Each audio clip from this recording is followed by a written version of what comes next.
The time for members' statements has concluded. Questions without notice. The Leader of the Opposition. Thank you, Mr Speaker. My question is to the Prime Minister.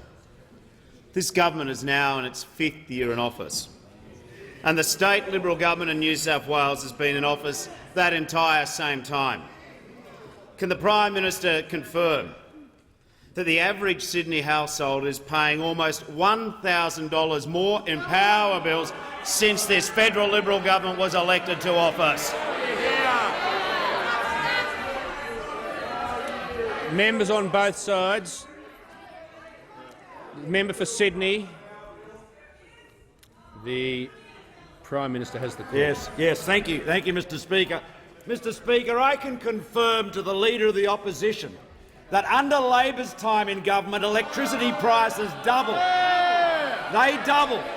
And I can confirm, Mr Speaker, that the policy errors the Labor Party made in government and continue to make at state levels continue to put our energy market and the sustainability of Australian businesses and the affordability of electricity in Australian families' homes at risk. And we know exactly what they did, and we saw another confessional creep back today by the Leader of the Opposition on gas.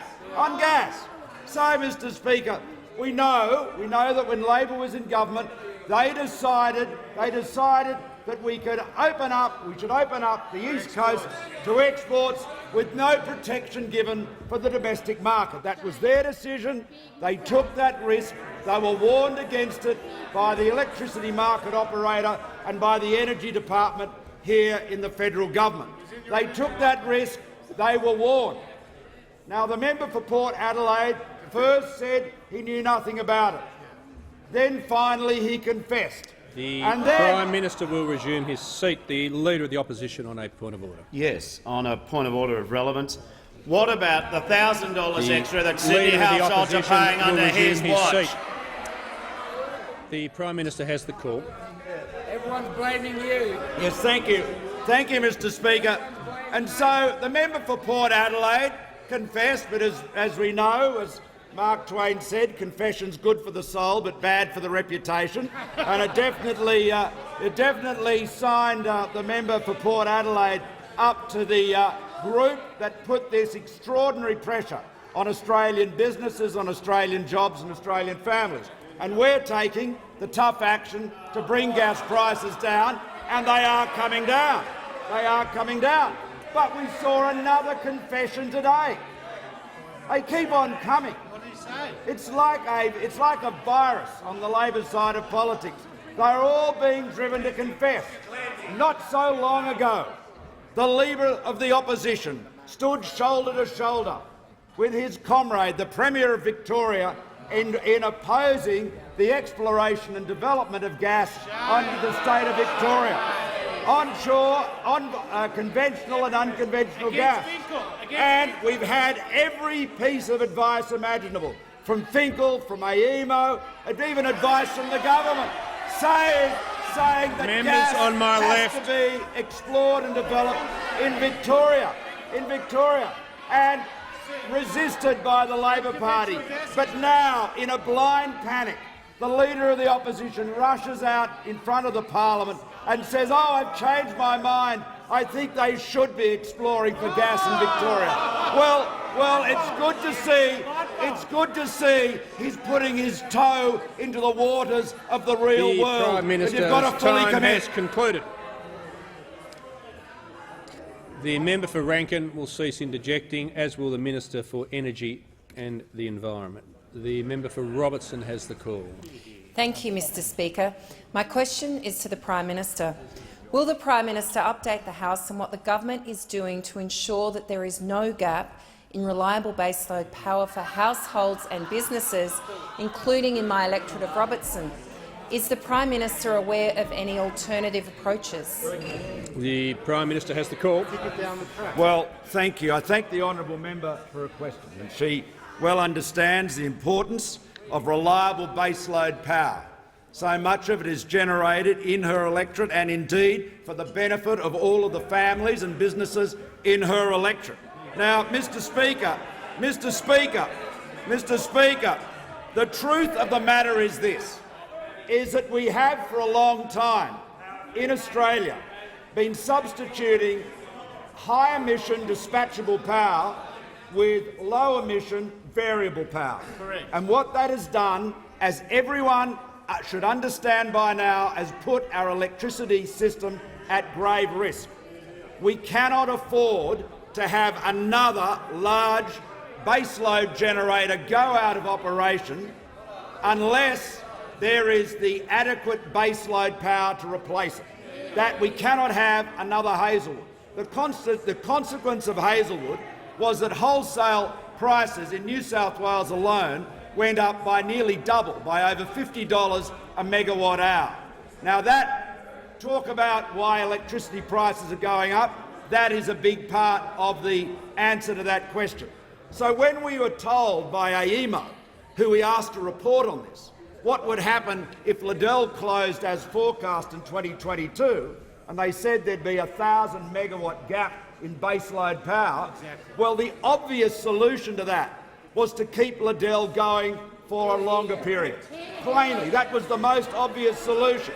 But you would think the Labor Party would recognise the obvious, but oh no, they've turned their back on that, just like he turns his back on me at the moment, Mr. Speaker.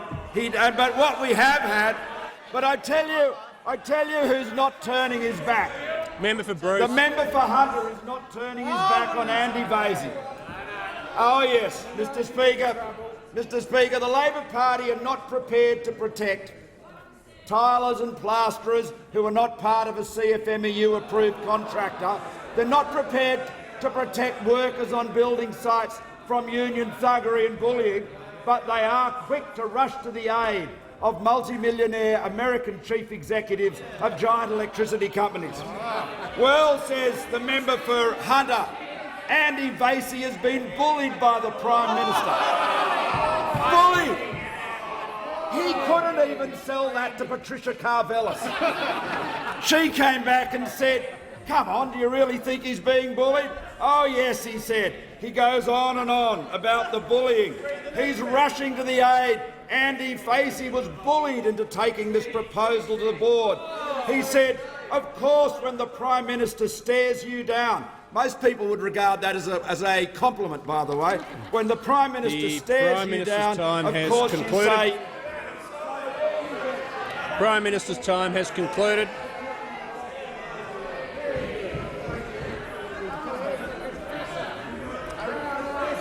The Leader of the House. The member for Port Adelaide. Thank you, Mr. Speaker. My question is to the Prime Minister.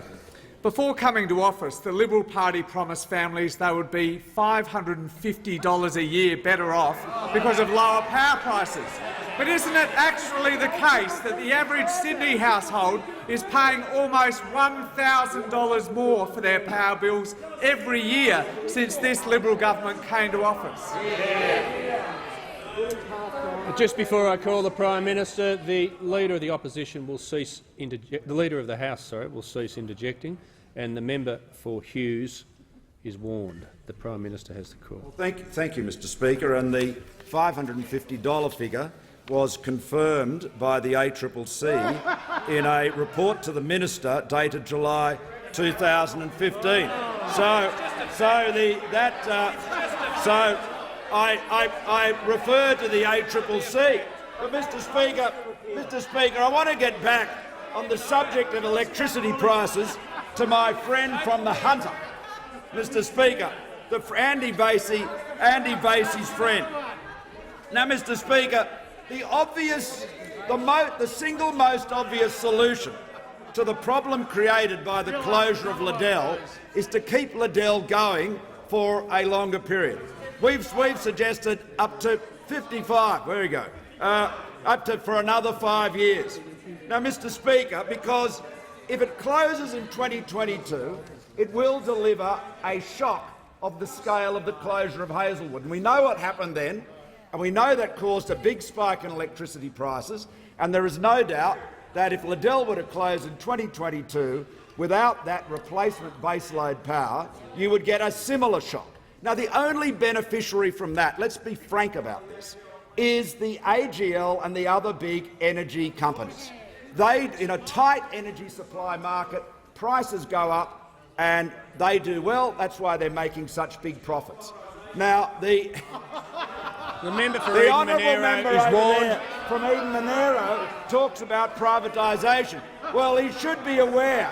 He should be aware that the biggest price Prime Minister will gouges just pause in for a the second. generation— Prime Minister will resume his seat. The Prime Minister will resume his seat for a second. The member for Eden Monaro has been warned. I'm giving him the benefit of the doubt he didn't hear because he continued to interject. If he interjects again, he'll be ejected from question time. The Prime Minister has the call. Yes, thank you. Thank you, Mr Speaker. But, Mr Speaker, what is most concerning about the position of the member for Hunter is that he has declared that he's not only in favour of AGL's plans, but he's been part of them.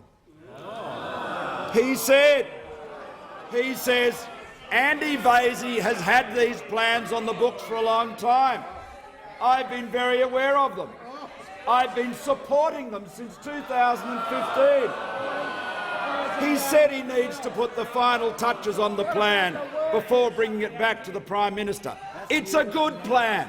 It's a good plan. It's the Vasey-Fitzgibbon plan. That'll go down really well at the Workers' Club in Muswellbrook, I can tell you, Mr Speaker. There it is. The reality is, Mr Speaker, the people that pay the cost for this incompetent Labor policy are the people of Australia, the business of Australia, families of Australia. They're the ones that have to pay the blackout bill.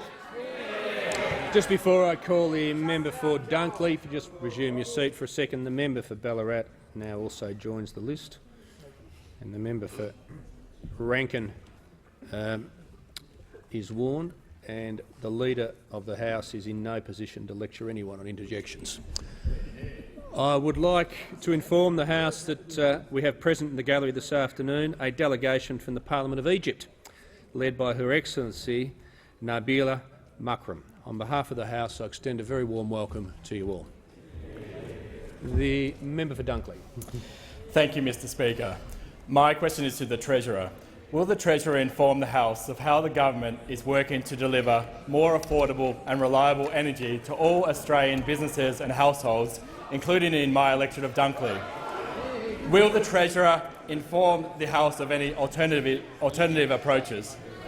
The Treasurer has the call. Thank you, Mr Speaker, and I thank the member for Dunkley, and I thank him for his support, along with all the members on this side of the House who support the Prime Minister's plan to put downward pressure on rising electricity prices that was outlined in this year's budget, securing our gas, Mr Speaker, ensuring we get a fairer deal for consumers and businesses out of the energy companies through the initiatives of the Prime Minister and the inquiries being run by the ACCC, to ensuring we're removing those loopholes which have been able to be gained by companies both privately owned and government-owned to drive up prices that has impacted on households and on businesses. A new energy investment framework which we're working to deliver that supports investment right across the spectrum with an all-of-the-above approach when it comes to resources, from coal, Mr Speaker, of course, through to the more renewable energy sources themselves. The investment in Snowy 2.0 and our support for lower emissions technology. Now, this is a comprehensive plan. This is a full plan, Mr Speaker. Those opposite have no plan whatsoever to put downward pressure on rising electricity prices. Labor's policies are driven by emojis and ideology, not engineering and economics, Mr Speaker, and that will only lead them to one thing: another big Labor epic fail like we saw in South Australia under the ridiculous experiment put in place by the South Australian Labor government, which switched the lights out, Mr Speaker. Now, on top of that, they have their emissions reduction target of 45%, which will drive up prices by their own admission from their own modelling in government by up to 80%. 78% is what their own figures showed on their 45% emissions reduction target, and their 50% rate will only further drive prices up, and they will shut down baseload coal-fired power stations like Liddell, which they're happy to support. Labor's members are standing up for any city Greens ideology, and they're not standing up for the workers they're supposed to represent. We had the member for Hunter put the white flag up on Liddell, and today he's putting up the big white hanky for the CEOs of large energy companies, Mr Speaker. They're the people he doesn't want us to stand up to. He wants us to take away the jobs of the people who live in his own electorate. But, Mr Speaker, the member for Port Adelaide is no better. When he was asked on radio last night what was he concerned about, he was asked, what would you like to see outcome-wise from the PM's meeting with Andy Vasey from AGL? Well, this is what he said. Well, I'd like to see the tone sort of calm down a little bit. That was his answer. It wasn't about we'd like to see it stay open or there'd be a plan. This petal just wants a more polite conversation. He doesn't want lower energy prices. The Australian people have worked this mob out, Mr Speaker, and they've worked this mob out. No, the leader of the opposition will resume his seat. I don't like that language. I cautioned the Leader of the Opposition yesterday, on mob, and I just think it's better. I didn't ask the Leader of the Opposition to withdraw from memory, so I didn't. So can I also say your reaction then didn't match my rhetoric yesterday? Reflecting on the Speaker. You hear me? You want to go on? A little bit. Treasurer for 3 seconds. They've worked this Leader of the Opposition out, and they know he's shifty. The member for McMahon. Thank you, Mr Speaker. My question is to the Treasurer. The Australian Financial Review reports that at a private function at Wombat Hollow, the Treasurer said that the era of cheap, coal-fired power is coming to an end, and anyone claiming that it's the sole solution to the nation's energy dilemma is propagating a myth. Does the Treasurer stand by his Wombat Hollow declaration, or do his views change depending on whether or not he's carrying his pet rock? Treasurer has the call.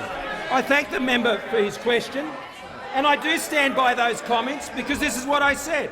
What I said is this. We need to sweat our existing coal-fired power generation assets for longer, because it's those assets that are putting energy into the system at around between about $20 and $40 per megawatt hour.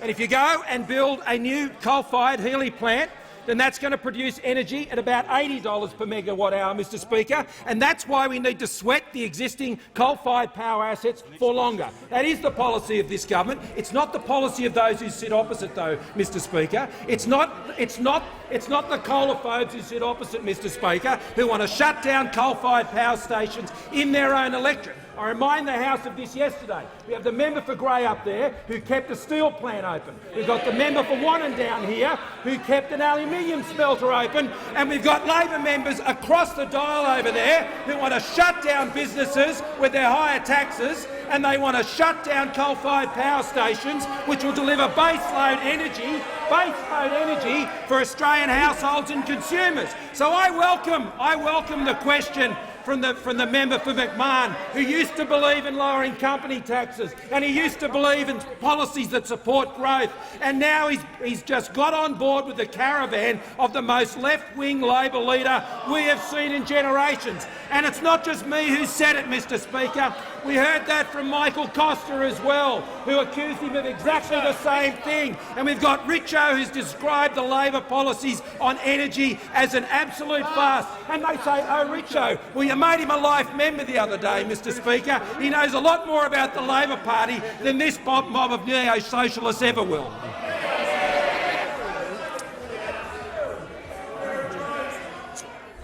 It's if the House could just come to order for a second, please. I also wish to advise the House that we have present in the gallery this afternoon the Honourable Louise Asher, the member for Brighton, and the Honourable Ron Best, former member for the North West Province. On behalf of the House, a welcome to you both. And we also have present this afternoon from the Northern Territory the former Chief Minister, Mr Terry Mills, and the former Deputy Chief Minister, Miss Robin Lambley. On behalf of the House, I extend a welcome to you two as well. And it's the independence question.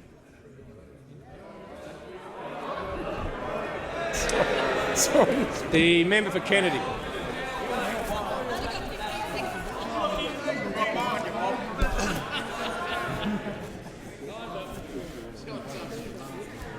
Member for Kennedy has the call.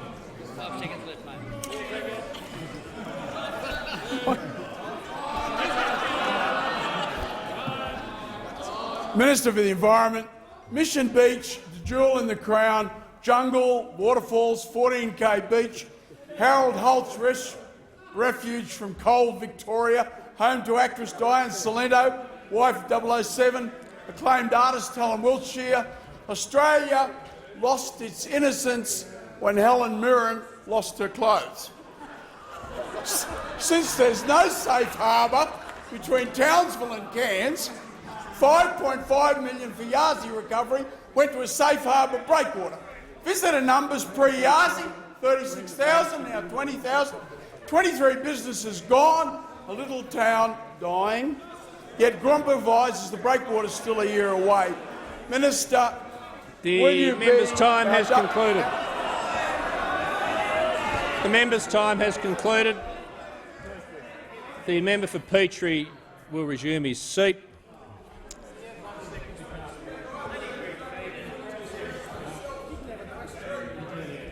None of us had any difficulty hearing you. Can I just say, I'll call the minister in a second. There was one question in there, and whilst I allow preambles, can I point out they need to be connected in some way to the question, not a series of unconnected sentences. But there was one question in there.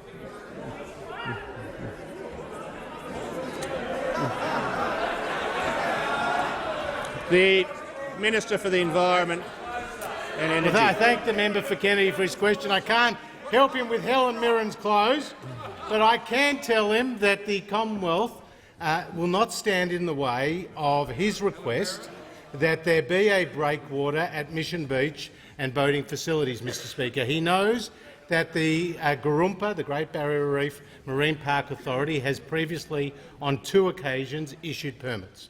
Now, we know that the Queensland Government has not progressed this particular issue because they were concerned about community sensitivities. Now, that's a Labor Queensland Government, Mr Speaker. So we, on this side of the House, understand how important it is to tourism and to the local community that there be this breakwater in place, and that's why we will not stand in the way.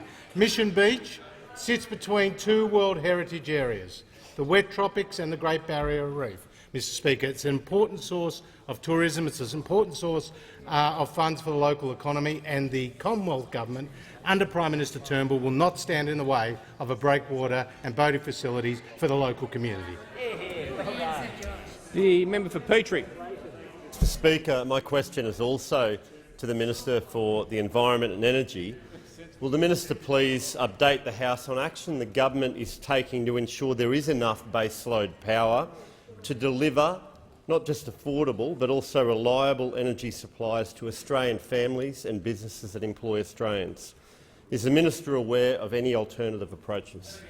The Minister for the Environment and Energy. Well, thank you, Mr Speaker, and I thank the member for Petrie for his question and acknowledge his focus on getting affordable and reliable power, and that's why he supports the actions of the Turnbull government to ensure more gas for domestic users, to rein in the power of the network companies, the poles and the wire companies, and also to ensure that the retailers offer millions of Australians' households a better deal.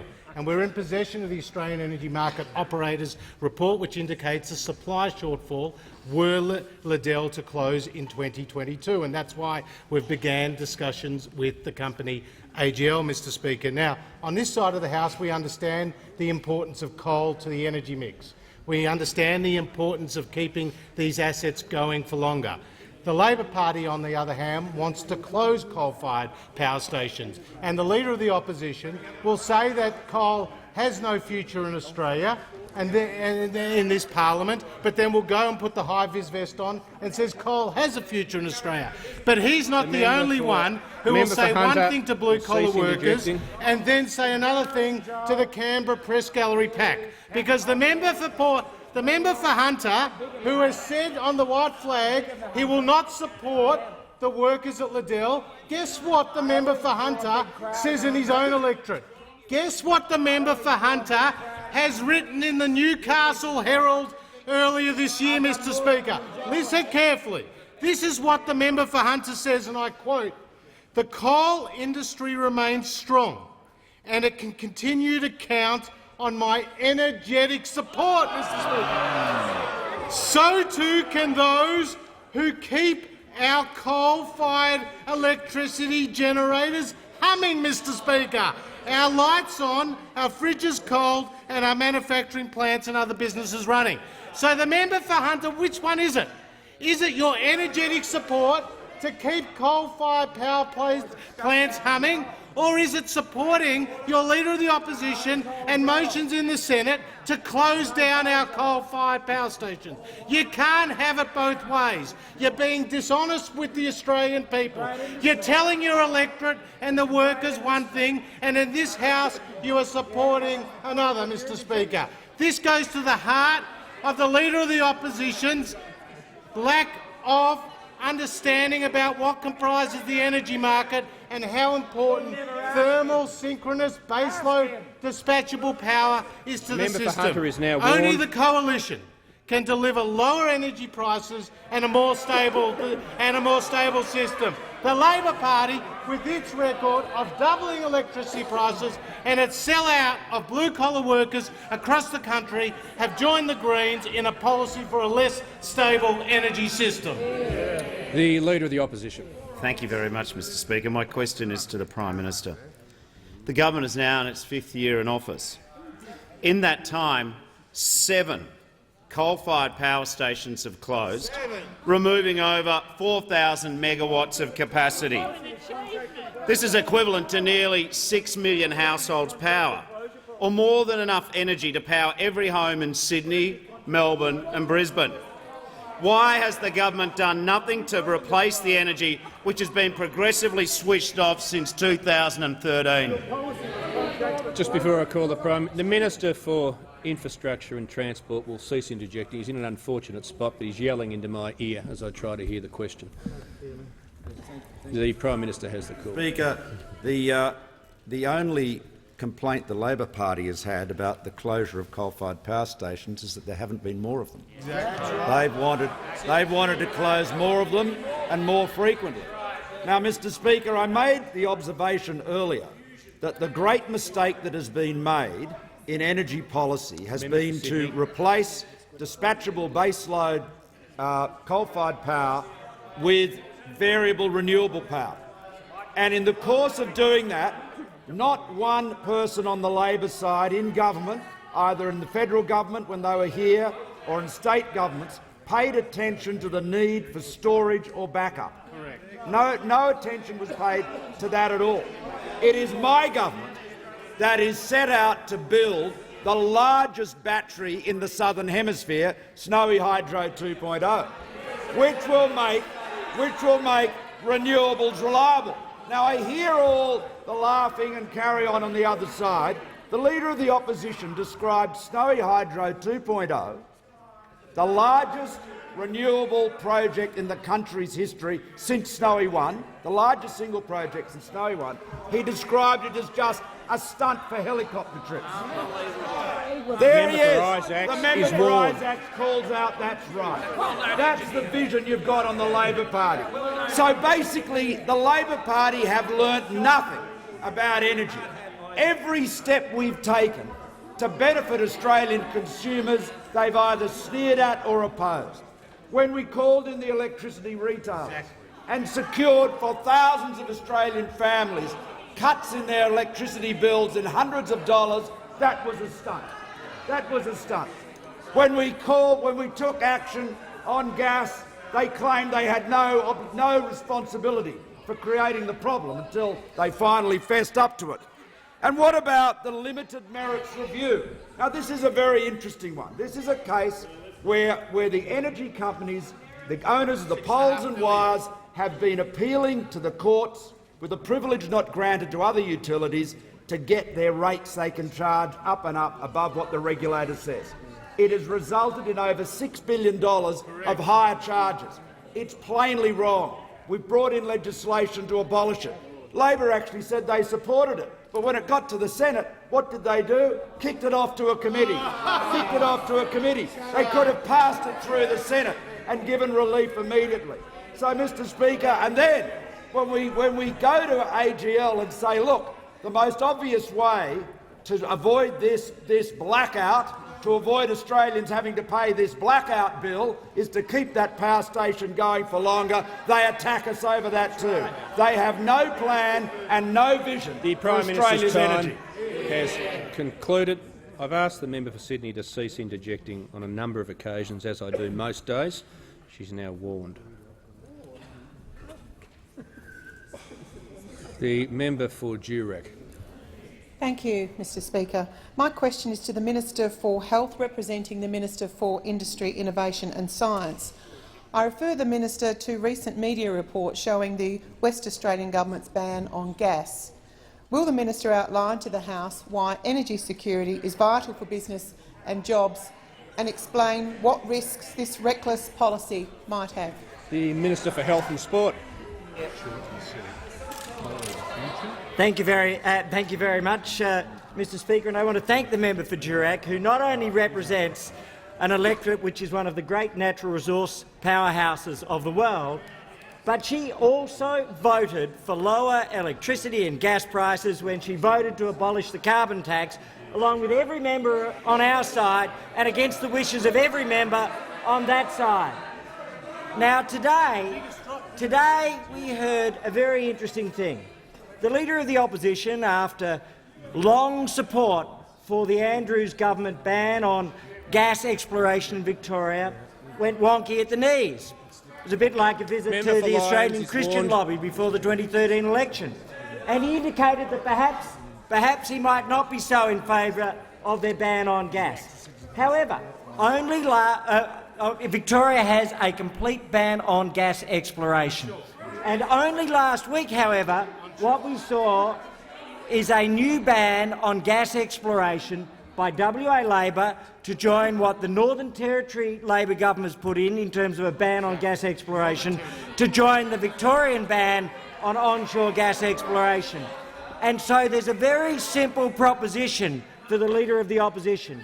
If he actually supports gas, he should move now to say to the Victorian government, to the Northern Territory government and to the West Australian government that they should allow gas exploration. Because what is it that the West Australian Chamber of Energy and Minerals has stated? This decision threatens the reputation of the resources industry as well as jobs and economic prosperity across the entire state. The Small Business Ombudsman has said state governments needed to stop their grandstanding and get on board with a national approach. And we heard from Adam Crichton not long ago the Victorian Labor government's proposed ban on gas exploration will shut off gas reserves big enough to supply the east coast of Australia for almost 40 years. So what we have is a ban on gas exploration across Labor states. We have support for gas on our side. We also have the Prime Minister's energy plan, which deals with storage, which deals with supply and deals with retail. And you compare that, though, all of what the states have done is nothing compared with what a 45% emissions reduction target under the Leader of the Opposition would deliver. That is a recipe for one thing, a massive electricity and gas tax. Let me say a massive electricity and gas tax. And if we have seen damage from Labor states so far, that compares in not one jot to what we would see under the Leader of the Opposition's plan for higher electricity and gas prices. So at the end of the day, we voted to bring gas and electricity prices down, and they voted to put them up. The Minister's time has concluded. The member for Shortland has the call. Thank you, Mr Speaker. My question is to the Prime Minister. The government is now in its 5th year in office. In that time, the government has lost the equivalent power supply for nearly 6 million households, with 7 coal-fired power stations closing, including the Wallewarang Power Station in New South Wales, which had up to 1,000 megawatts of capacity. Why is the Prime Minister incapable of making a decision on energy? Why is the Prime Minister letting the chaos and division of this government stand in the way of solving the energy crisis? The member for Mackellar will cease interjecting. The Prime Minister has the call.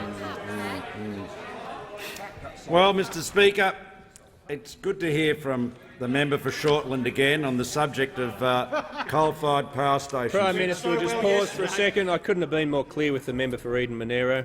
He will leave under 94A. The Prime Minister will continue. Yes, Mr Speaker. The member for Shortland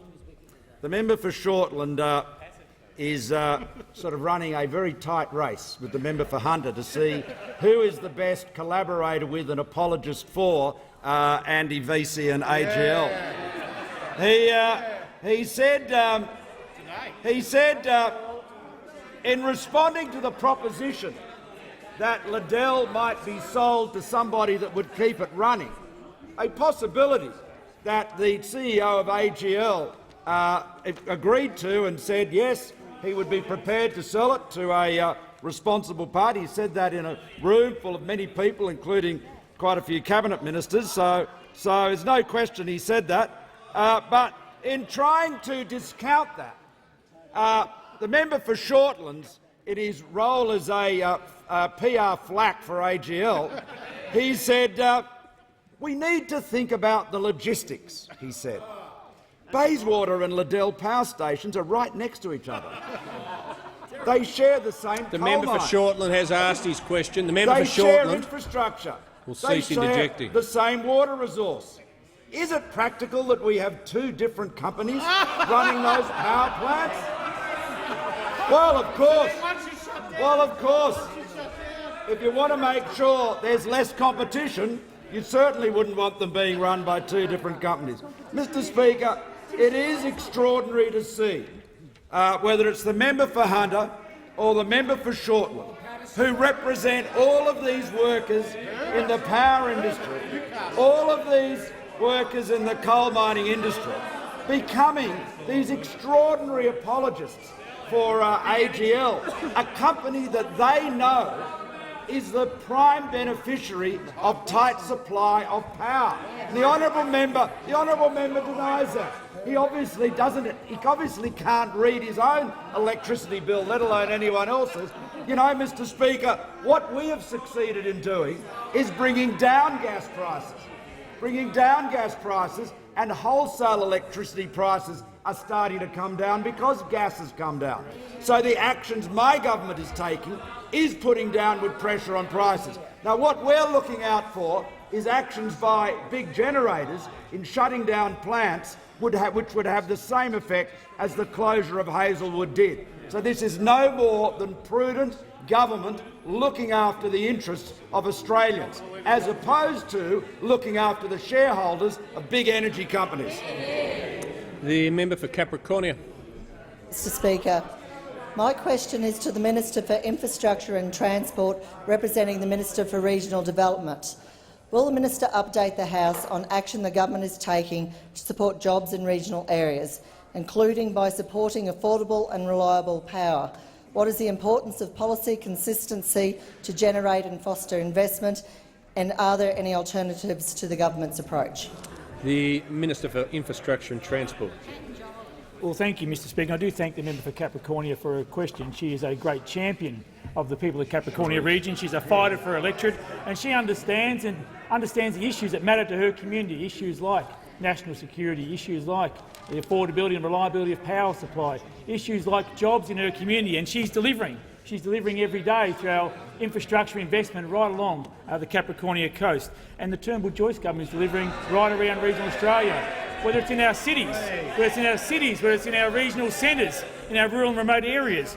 We know that businesses need certainty to invest. They need to have the confidence to invest, and that's why we have an infrastructure pipeline of projects which will see investment right around regional Australia and also in our cities. Now, the member for Capricornia is also someone who knows who she has to stand up for. She stands up for people in her community, the homeowners who need that affordable and reliable supply of energy, the small business owners who need that reliable and affordable supply of energy. And the Prime Minister, just like the member for Capricornia, is standing up for small businesses, standing up for households, standing up for manufacturers right around Australia. Now, it's important, Mr Speaker, it's important in this place to know who you're standing up for. You often have to pick a side in this place. Now, the Australian Labor Party, Labor Party used to have a side. They used to have a side. They used to stand up for blue-collar workers. Those opposite used to stand up for blue-collar workers. And Member for McEwen's waving his hand around. Member Shortland's arguing every day about this. I do feel sorry for Member McEwen. I do feel sorry for him. He comes from a regional area where, there are some blue-collar workers, but he must feel hopelessly compromised by the group he associates with now. The group he associates with now who sell out blue-collar workers for Green votes in the city every day now. They used to stand up for people like the members of the AWU. Now, I looked on the AWU website just the other day to see what industries you'd be in if you wanted to join the AWU. Now, you could be in industries like coal mining, you could be in industries like agriculture, and if you join that union, what do you think your union fees would be used for? Do you think they'd be used for things like workplace safety or maybe the training or something like that? And I looked at a quote from the union website. The best way of improving your wages and conditions is by making sure you and your workmates are AWU members. Now, what did the Leader of the Opposition do with those union fees when he was the leader of the AWU? What did he do with that money? Well, he gave $100,000. He gave $100,000 of union fees to a group called GetUp. And what does GetUp do? Well, GetUp runs campaigns against blue-collar workers. So GetUp. Join the GetUp crew to help stop Adani once and for all. The Minister will resume his seat. The Manager of Opposition Business on a point of order. Speaker, I guess there's a few. It's not relevant to the question he was asked. It's nothing to do with his portfolio. He's just straight. Ranting. Well, the answer is broad. I'll say that, but there was a section at the end about any alternative policies, which is fairly broad. Minister has the call. Thank you, Mr Speaker. And the member for Grantley says I'm better than this. Well, I thought the Labor Party was better than this as well. $100,000 to GetUp to campaign against blue-collar jobs at Adani, to campaign against Hazelwood Power Station, to campaign against live exports. Now, Kevin Rudd couldn't trust the Leader of the Opposition. Julia Gillard couldn't trust the Leader of the Opposition. The AW members couldn't trust the Leader of the Opposition, and the Australian people can't trust this Leader of the Opposition. Just before I call the member for Blaxland, can I inform the House that we also have present in the gallery this afternoon a Political Exchange Council delegation from the United States of America. On behalf of the House, a warm welcome to you. The member for Blaxland. Thanks, Mr Speaker. My question is to the Prime Minister. On the 24th of July, Senator Canavan made a legal instrument which notified the government's intention to pull the trigger on gas export controls, even though he was already aware he might be an Italian citizen. The next day, Senator Canavan resigned from Cabinet. Why did the government put the reservation of Australian gas for Australian households and businesses at risk of legal challenge when it was already fully aware there were problems with Senator Canavan? The Prime Minister, I hadn't called the Prime Minister. The Prime Minister has the call. Sorry. Yes, thank you, Mr Speaker. The answer is the government did not do so. The member for Page. Thank you, Mr Speaker. Mr Speaker, my question is to the Deputy Prime Minister and Minister for Agriculture, Water Resources in Northern Australia. Will the Deputy Prime Minister outline to the House how the government is supporting farm and agricultural businesses in Australia? And is he aware of any threats to these businesses and the cost of living for families across Australia? The Deputy Prime Minister. Mr Speaker, I thank the honourable member for his question. Might I say that obviously in the beef capital of New South Wales and the debatable beef capital of Australia, that he understands full well what agriculture has been doing for our nation, and especially in regards to the most recent GDP figures.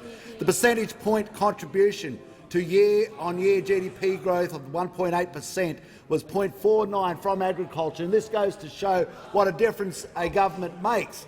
We note that for the year it's a more than 22% growth. The last quarter for the Labor Party went back by 0.5%. So the difference is quite clear. We put through a $4 billion agricultural white paper. They have not got a policy on agriculture. They have never come to the dispatch box. They don't believe in the inland rail. They're not going to build it. They're going to get rid of the Regional Investment Corporation. They're going to take money out of the dams portfolio.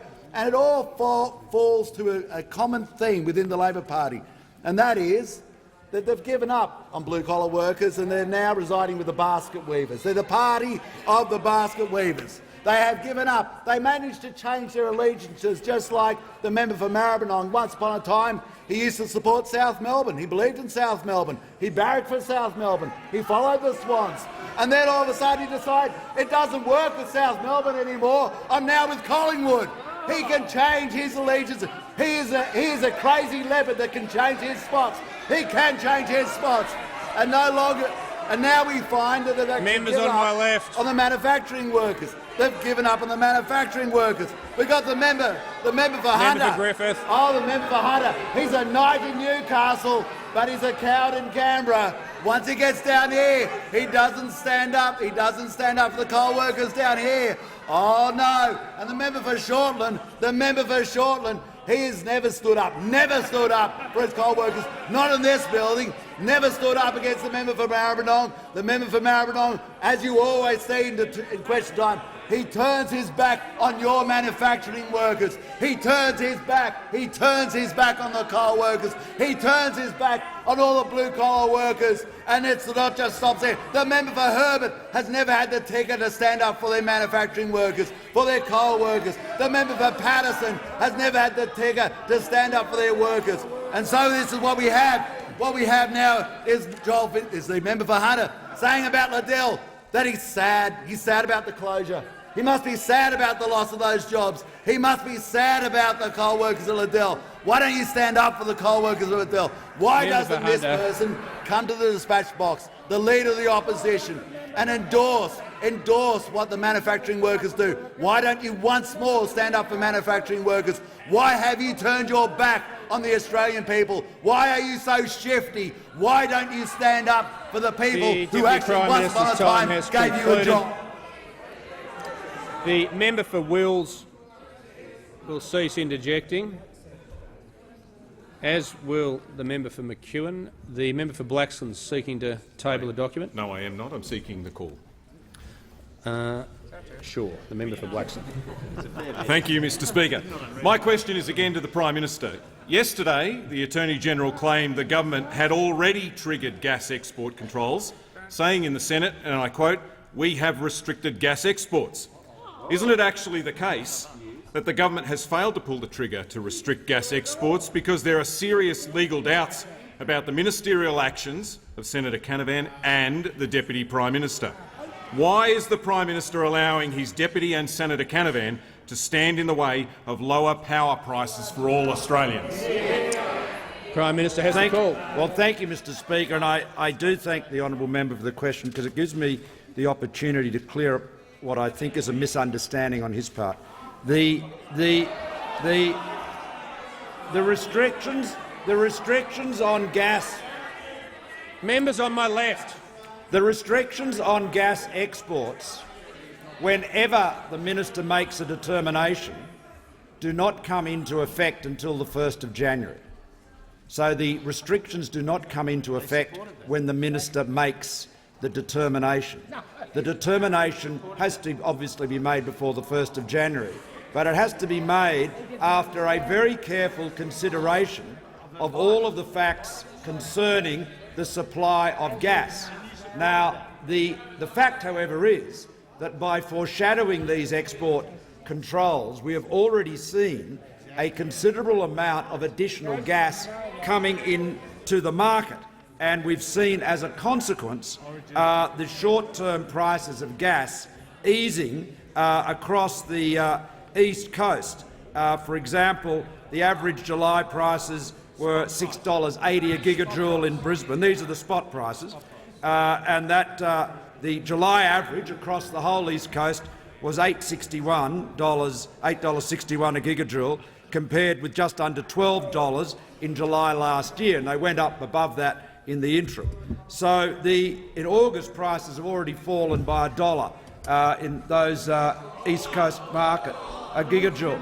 But Well, the energy minister just made a very valid point. $1 per gigajoule. $1 per gigajoule is $10 a megawatt hour. So it is a very significant impact on electricity prices, and that is why. For example, we've seen additional provision of gas. An announcement was made on the 7th of September, just a few days ago, that Santos and the GLNG consortium will supply 30 petajoules of gas to the East Coast in 2018 and 2019. The following day, Santos and Origin signed a new agreement to continue the supply of ethane gas to Qenos of up to 27 petajoules between now and the end of 2019. So there's a lot of additional material coming in. All of that has to be assessed and considered, and when the minister has considered all of that material and appropriately consulted, then he can make the determination in accordance with the mechanism. The member for Mackellar. Minister for Foreign Affairs. Can the minister update the House on how the government, as part of international efforts, is stepping up pressure on North Korea? The Minister for Foreign Affairs has the call. Thank you, Mr Speaker, and I thank the member for Mackellar for this important question. The Australian government welcomes and strongly supports the UN Security Council Resolution 2375 that was passed unanimously overnight by all 15 permanent temporary members of the Security Council, imposing further sanctions on North Korea just 9 days after North Korea had conducted its 6th illegal and most powerful nuclear test.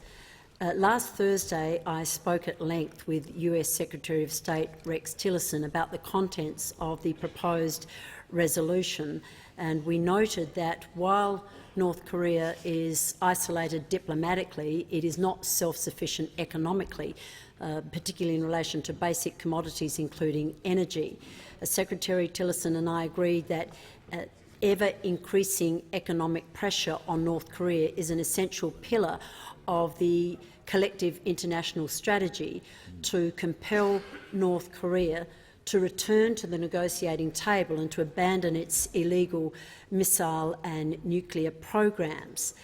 We noted the special responsibility of the permanent 5 members of the Security Council, particularly those who maintain an economic relationship with North Korea, to uphold the authority of the Security Council in face of the repeated violations by North Korea, and to impose maximum economic pressure on the North Korean regime to make it change course. Mr Speaker, the new additional sanctions target very important parts of the North Korean economy. There will be a complete ban on the export of all North Korean textiles. That's worth about $950 million a year to the regime. The amount of oil that North Korea can import will be reduced by 1/3. There will also be a prohibition on the importation of natural gas. All joint ventures with North Korean individuals and entities are banned. No North Korean worker will be permitted to work overseas once their current contracts are completed, and no new work visas will be issued. Again, this will deny the regime of hundreds of millions of dollars that it has been channelling from remittances to fund its illegal programs. Mr Speaker, also the powers to stop and search vessels that are carrying cargo to and from North Korea will be greatly expanded. Australia continues to fully implement all sanctions, including those that were imposed on the 5th of August, and we will implement fully the latest sanctions. We also have our own regime of autonomous sanctions against 31 entities and 37 individuals from North Korea. And if the international community remains united and resolute, we can deter North Korea from its course. The Leader of the Opposition on indulgence. Yes, thank you. And to associate the opposition with the Foreign Minister's remarks, this parliament too is united in its resolve.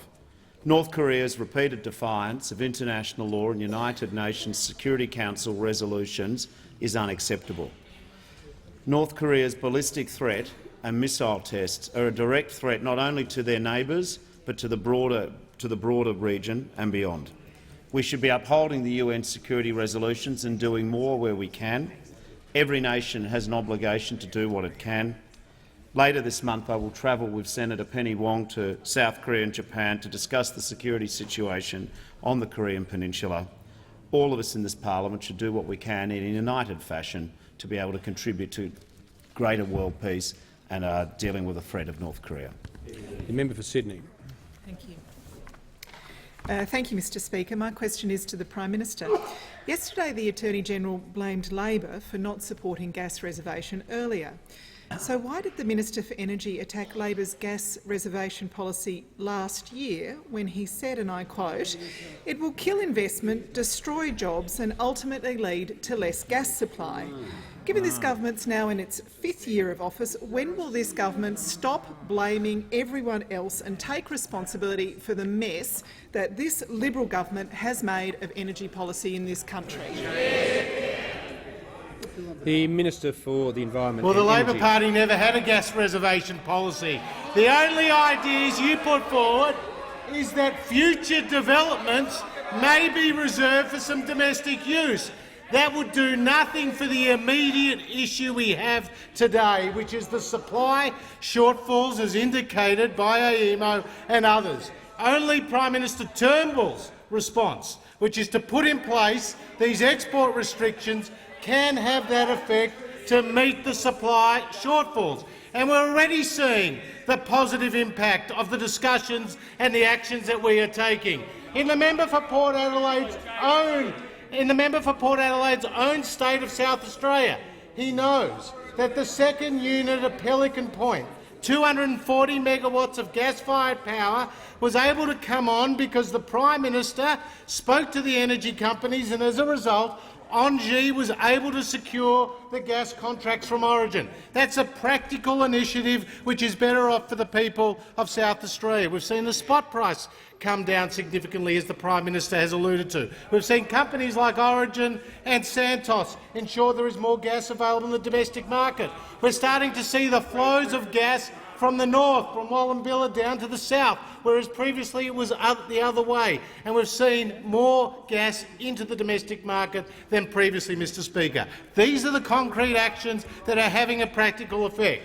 And the members opposite should know that for every $1 a gigajoule you can bring down the price of gas, that is worth $10 a megawatt hour. And the Labor Party ignored the advice of its own energy white paper, ignored the advice of the Australian energy market operator, denied that they were ever given that advice, only to confess under enormous pressure, Mr Speaker. It's the Coalition and Prime Minister Turnbull who are getting more gas into the domestic market and ensuring that the spot price for gas is coming down significantly. The member for Sydney seeking leave to table a document. I am, Mr Speaker. The Minister's comments at the launch of Labor's gas reservation policy. Can I table Is leave table the granted? comments? Is leave granted? That's what I just read out. Leave is not granted. The member for Brisbane. I'm sorry, the member for Fairfax. Thank you, Mr Speaker. And my question is to the Minister for Immigration and Border Protection.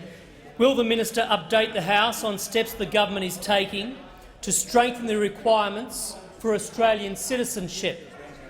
And is the minister aware of any alternative approaches? The Minister for Immigration and Border Protection. Thank you very much, Mr Speaker. I thank the honourable member for Fairfax. He's a great member on the Sunshine Coast in Queensland and making a great contribution here in Canberra. Mr Speaker, the Martin Place siege inquiry made clear the importance of strengthening the process around gathering information and granting and revoking both visas and citizenship. In fact, the inquiry recommended, and I quote, policy and legislative changes necessary to support decisions to grant or revoke an initial visa, subsequent visas and citizenship. And the Turnbull government strongly believes, Mr Speaker, that aspiring Australians should support the fundamental Australian values of freedom, of democracy and the rule of law. Of course, becoming an Australian citizen is an incredible privilege, and we must ensure that new Australians support our laws and obey not only those laws but our values as well.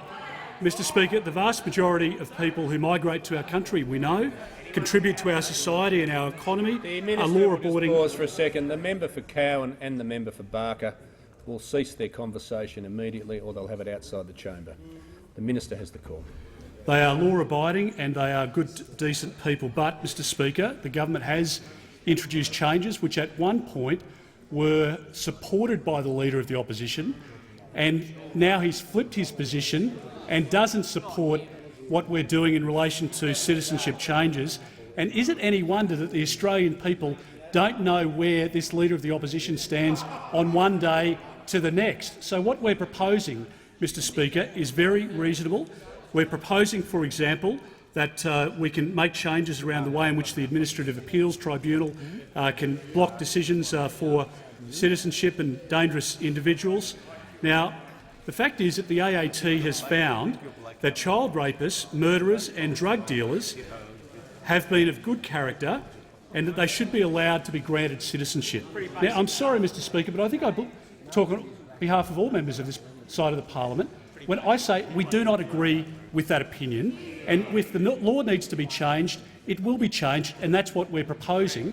But we are opposed by the Leader of the Opposition. Now, again, on this topic, Mr Speaker, there was one point in time when the Leader of the Opposition supported this position, but again has backflipped and has now adopted a new position, which, if you look at his history both inside this place and outside this place, that would come as no surprise to anyone at all, because he's not a person of consistent character and he's not a person who can hold a position from one day to the next, and no wonder the Australian people have a huge question mark over this Leader of the Opposition. So this government, Mr Speaker, will make sensible changes around citizenship laws so that we can support the vast majority of people who will do the right thing, but we want to knock out those people who do not support Australian laws, who do not abide by the Australian way of life and integrate into the Australian community, and the government is absolutely determined to get these laws through with or without the support of this weak Leader of the Opposition.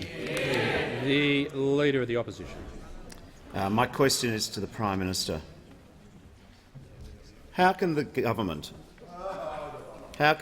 expect industry to decide on new generators if the government can't even decide on a clean energy target? The Prime Minister has the call.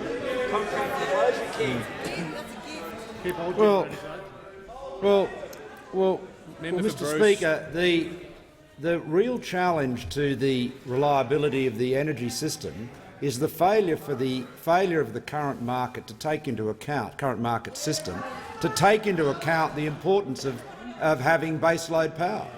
That is the fundamental problem that we face. I mean, honourable members opposite can consist in ignoring the very obvious failure of their years in government and their approach to energy policy. They were focused on replacing high-emission baseload power with low-emission power that was not baseload. And the consequence has been that the electricity system has become less stable, less reliable. It has become much more dependent on gas. That, coupled with Labor's failure on gas exports, resulted in a higher price of gas as what has driven both instability and unaffordability. Now, we're correcting those. It takes time to deal with them. We've had good results already with gas. We're having good results already on retail prices. We're making long-term investments with Snowy Hydro. The Prime Minister will resume his seat. The Leader of the Opposition on a point of order. Point of order of relevance. Whatever happened to the clean energy target, Prime Minister? The Leader of the Opposition will resume his seat. The Prime Minister has the call.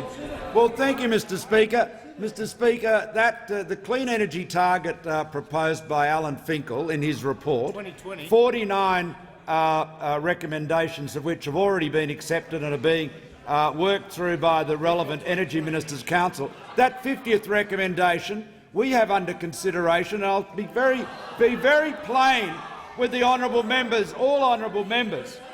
We need to make sure that we get the energy market right this time, because there has been a consistent failure in policy. Consistent failure in policy. We need to ensure that the energy market design provides a suitable framework for investment that doesn't simply get new generation, but gets generation of the right kind. Because you have to keep the lights on, and you have to ensure that people can afford to pay to keep the lights on. And that is where Labor has failed. And of course, we will meet our international emission reduction obligations. And we're approaching this with a deliberation and a care that was utterly lacking on the part of Labor when they failed. And they can laugh as much as they like, but I tell you what, their constituents aren't laughing when they can't pay for the blackout bill. I just say to the Prime Minister to refer to members by their correct titles. Members will cease interjecting. I think that's probably right. The member for Brisbane. Thank you, Mr. Speaker. My question is to the Minister for Revenue and Financial Services. Will the Minister update the House on action the government is taking to ensure that the interests of hard-working Australians are put ahead of the vested interests in the superannuation industry, including, for instance, the trade unions? The Minister for Revenue and Financial Services. I thank the member for Brisbane for his question. The Turnbull government is pause for a second. The members for Burt, Brand, and I'm sure Wakefield was in there. Well, I tell you what, if I was wrong, I'd be very unlucky. But I just say it's never too late to be ejected under 94A. The Minister has the call. Thank you, Mr. Speaker. The Turnbull government is introducing very comprehensive reforms to our compulsory superannuation system to protect members' interests, to make sure that their money is protected. On top of giving APRA, the regulator, powers to investigate and prevent fraud and misuse of members' money in super funds, the government is also ensuring that at least there will be some non-conflicted directors with the right skills and expertise to protect the growing retirement savings and make sure that it is done solely in members' interests. The government's changes apply equally across the sector, whether it's to industry funds, whether it's to corporate funds or retail funds. But today it was revealed in the Financial Review exactly why these reforms to superannuation fund directors are needed. It uncovered that of the 166 so-called member representatives of industry funds, which represent, and of those there are 119, almost 72% of them were in fact appointed by trade unions. Now, this is a remarkable figure when you consider that only 10.4% of people who are working in the private sector actually think that trade union membership is worth something and is good value. Now, it was also revealed that there are, in fact, directors of a number of funds who have a tenure of not 10 years, not 15 years, not 20, not 25 years, but even more than that. For example, in Media Super, the default fund for journalists, Gerard Noonan, a director of the industry fund newsletter of the New Daily, has been on the board of Media Super for an extraordinary 26 years. But it gets worse. Someone with an even longer tenure, someone who has had a sinecure with Rest Super, the retail employers industry super fund, has had one for no less than 29 years. And according to Rest website, receives an annual director fee of $161,000. Now that director is Joe de Bruin, former president of the STA, former member of Labor's National Executive and a factional ally of none other than the Leader of the Opposition. This is the same STA that failed its members when it cooked up a deal with the Leader of the Opposition's AWU to underpay 30,000 casual workers at Coles, a deal that was found to be illegal by the Fair Work Commission. Now, when it comes to endorsing and authorising election payments to himself, when it comes to selling out the workers of Chiquita Mushrooms or Clean Event, the Leader of the Opposition looks after his own personal political interests, not the issue. The Prime Minister. Mr. Speaker, and I ask that further questions be placed in the notice paper. Thank the Prime Minister.